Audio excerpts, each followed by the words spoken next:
তৎকালীন সময়ে সংস্কারের নিয়ে বলা হয়েছিল, সংস্কার এবং নির্বাচন বিরোধী করার চেষ্টা চালানো হয়েছিল, ট্যাগ দেওয়া হয়েছিল ওরা নির্বাচন চায় না।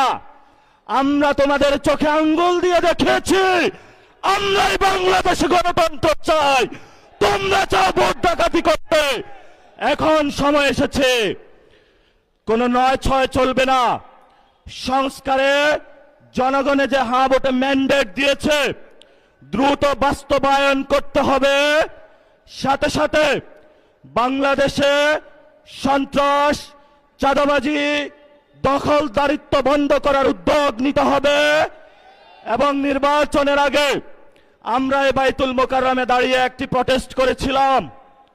ভোট ডাকাতির জন্য আমাদের জামাত ইসলামের এক ভাইকে খুন করা হয়েছিল।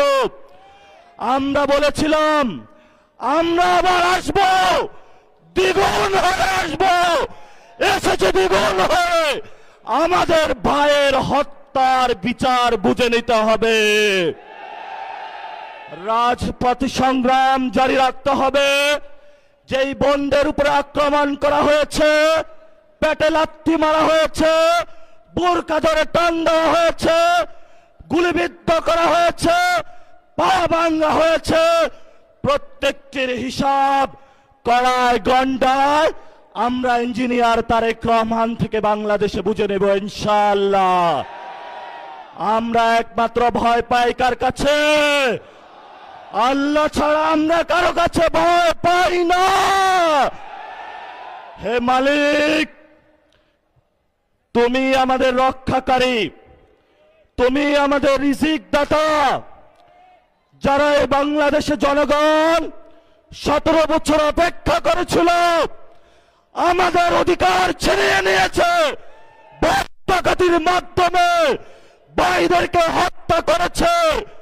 আরশের মালিক তোমার মালিকের বিচারে আমরা বিচার রেখে গেলাম। তুমি তাদের দৃষ্টান্তমূলক শাস্তি বাংলার মাটিতে জনগণের সামনে করবে। আমরা আজকে তোমার মসজিদের সামনে বিচার রেখে গেলাম। বাংলাদেশের মানুষ হতাশ হবেন না। লা তাহজান ইন্নাল্লাহা মানা। আল্লাহ আমাদের সাথে আছেন, শক্তিমান, ভয় নাই, জয় করব আমরা ইনশাআল্লাহ। দ্বিগুণ হয়ে পার্লামেন্টে যাব। সবাইকে আসসালাম, সবাই দোয়া রাখবেন। আসসালামু আলাইকুম ওয়া রাহমাতুল্লাহি ওয়া বারাকাতুহু।